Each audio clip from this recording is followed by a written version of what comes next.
Hello, Maryland!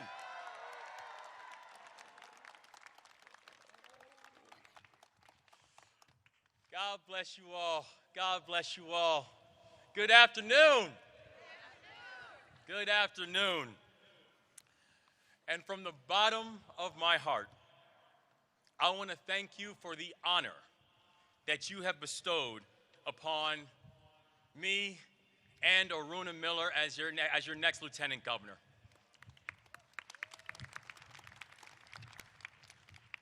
President Ferguson, Speaker Adrian Jones, members of the Maryland General Assembly, thank you all. It is an honor to be your partner. And to all of our state workers and all who organized this inauguration, thank you. It is an honor to be your new colleague.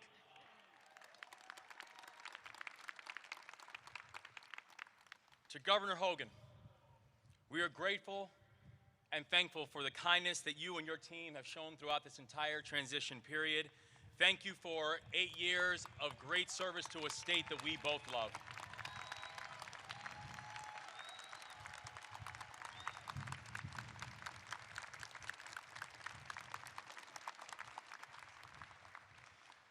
To my dear friend Oprah Winfrey, a Maryland girl at heart, thank you for your incredibly kind and gracious introduction. It is an honor to be with you today and always, and thank you for always being in my corner.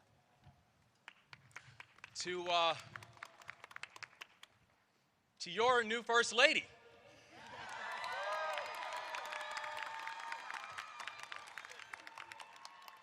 my amazing wife, Dawn, and to the new first babies, me and James. You are my heart. You are my soul. You're my everything. And I love you.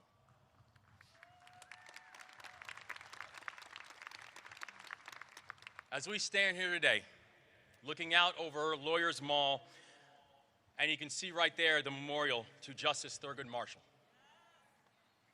It's impossible not to think about our past and our path. We're blocks away from the Annapolis docks, where so many enslaved people arrived in this country against their will, and we are standing in front of a Capitol that was built by their hands. We have made uneven and unimaginable progress since then, and it is a history that has been created by generations of people whose own history was lost, stolen, or never recorded. But one thing we know is that right now we are standing here in our history, in our shared history, in our collective history, made by people who over the past 2 centuries, regardless of their origin story to this state, fought and built a state and a country that works for everybody. And there are 2 people who are here today who embody that spirit, who are sitting right here next to me. 2 extraordinary women named Hema and Joy.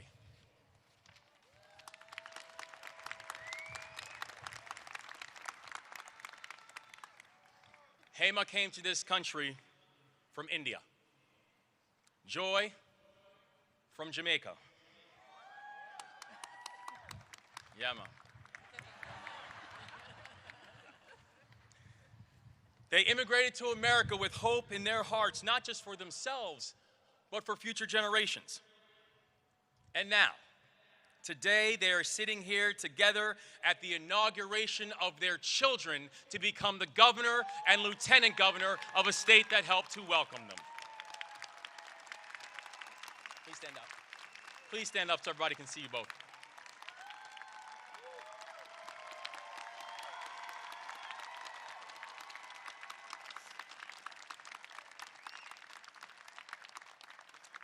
To Aruna's mom, Hema, and to my mom, Joy, you epitomize everything special about this state.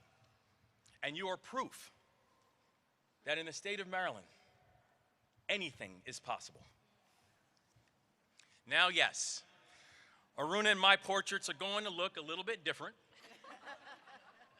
from the ones that we've always seen in the Capitol. But that's not the point. This journey has never been about making history. It's about marching forward. Today is not an indictment of the past. Today is a celebration of our collective future. And today, our opportunity to begin this future is so bright it is blinding, but only if we are intentional, inclusive, and disciplined in confronting challenges, making hard choices, and seizing this opportunity in front of us. Our state is truly remarkable. From my birthplace of Montgomery County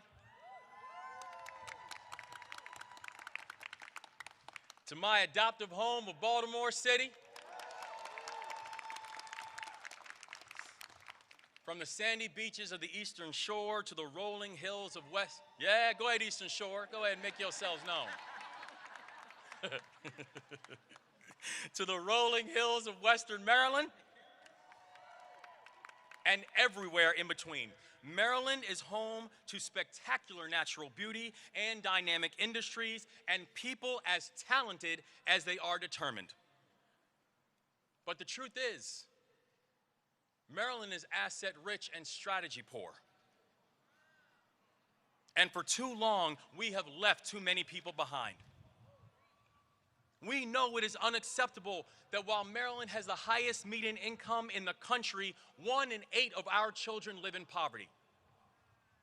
We know it is unacceptable that in the home of some of the best medical institutions on the planet, that more than 250,000 Marylanders lack health coverage. We've been asked to accept that some of us must be left behind, and that in order for some to win, it means others must lose. And not only that, we've come to expect that the people who have lost will keep losing. We must refuse to accept that.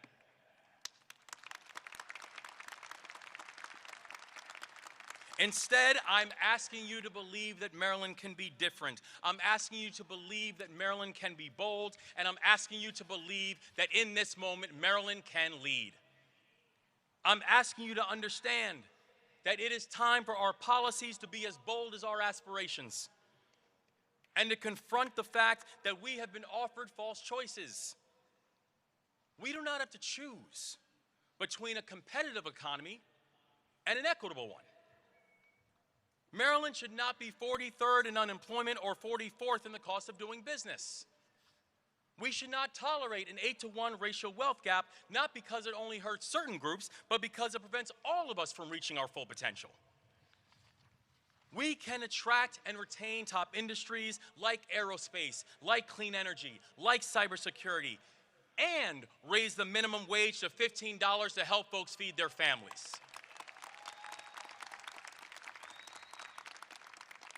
Maryland can reward entrepreneurs who take bold risks and provide stability for families in need. Maryland can be the best place in America for employers and employees. It shouldn't be a choice, it isn't a choice, and the path forward requires us to do both of these things together. And there's another false choice we often hear, that people must choose between feeling safe in their own community and feeling safe in their own skin. Over the last 8 years, we have seen the rate of violent crime rise, and many Marylanders have grown weary in their faith that governments can actually keep them safe. We can build a police force that moves with appropriate intensity and absolute integrity and full accountability, and embrace the fact that we cannot and will not militarize ourselves to safety.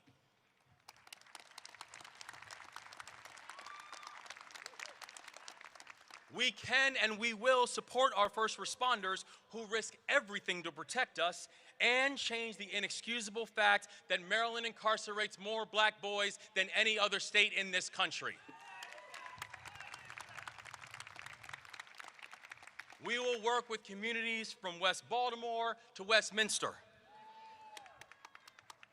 to share data so we can keep violent offenders off of our streets, and we can welcome people who have earned a second chance back to our communities.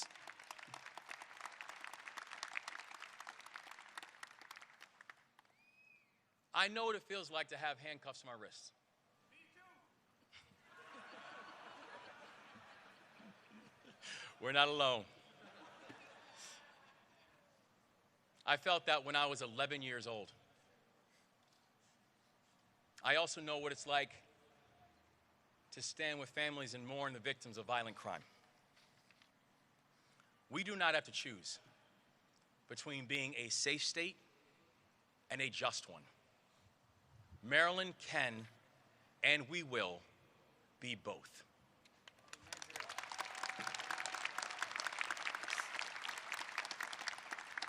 We're often told that climate change is a problem for the future, or something that you only have to worry about if you live in farmlands or in a flood zone.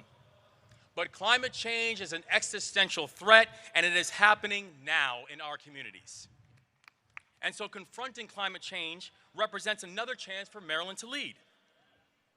We can and we will be a leader in wind technology, in grid electrification, and in clean transit.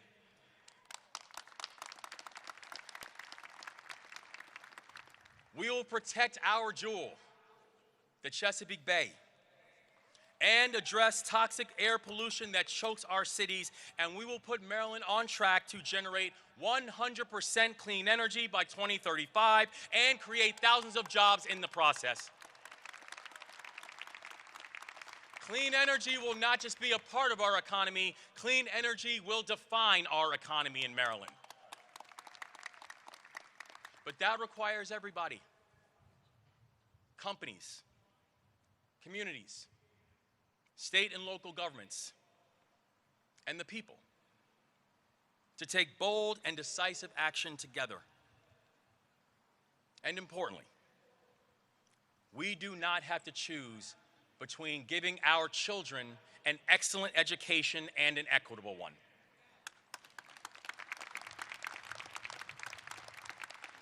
We will ensure that every single one of our students and every single one of our children knows that this state loves and needs them, and we will create policies that can help them thrive. We will invest in our special education students, our English language learners, our LGBTQIA students, students experiencing homelessness, and every single child who needs a little extra help.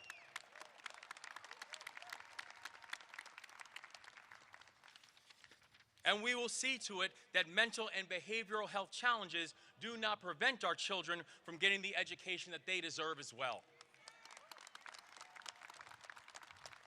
And while Maryland is home to some of the best and some of the greatest institutions of higher education in this country, something we should be very, very proud of, we must end this myth that young people must attend one of them in order to be successful.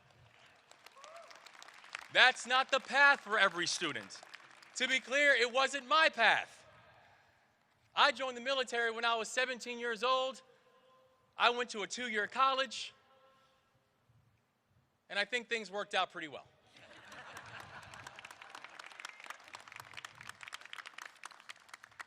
Every student in Maryland will know that there are paths to their success and their fulfillment. And those paths begin with high quality and highly inclusive schools from pre-K to 12th grade.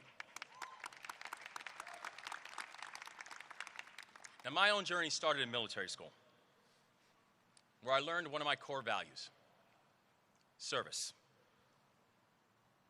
I went on to lead soldiers in Afghanistan, and my years of service transformed me. My character was strengthened, my vistas were widened, and my leadership was tested.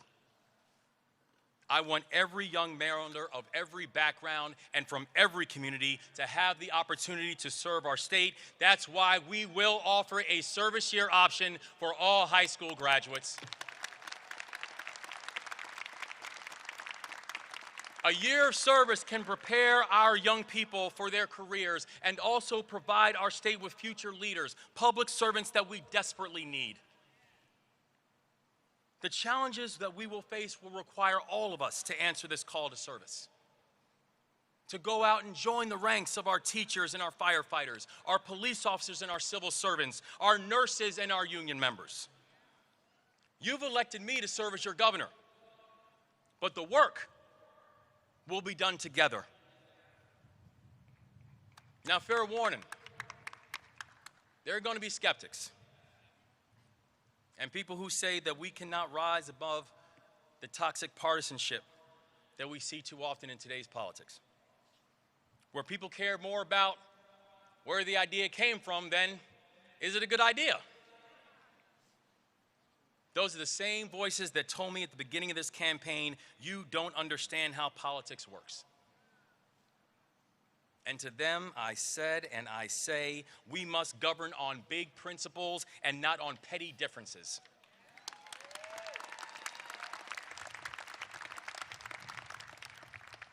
That we must govern in a way that addresses the needs of all of our families and not worrying about what a political ideology asks us to believe and asks us to do.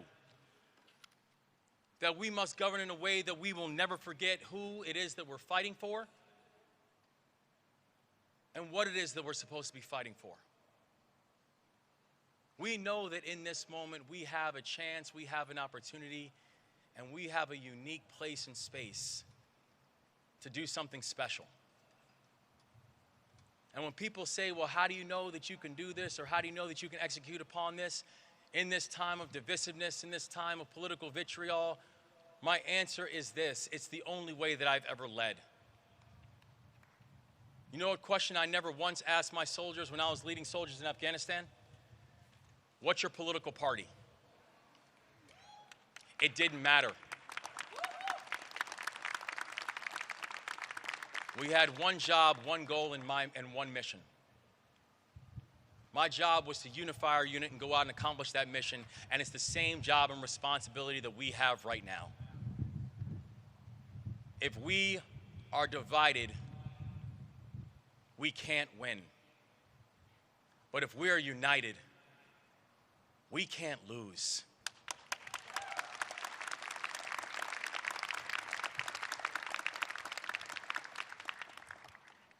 Now, we know that we stand here on the cusp and in a time of a historic measure.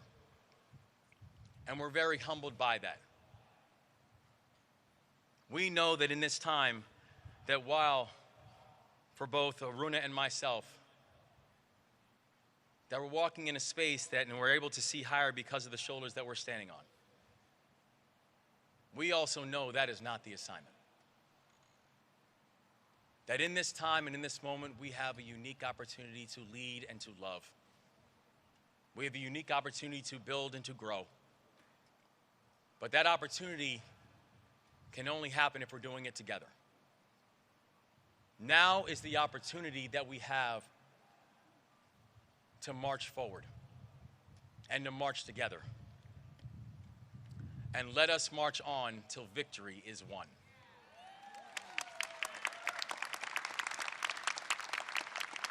Today is not the victory. Today is the opportunity. It is our opportunity to lead with love. It is our opportunity to create with compassion. It's our opportunity to fight fearlessly for our future. Maryland, our time is right now.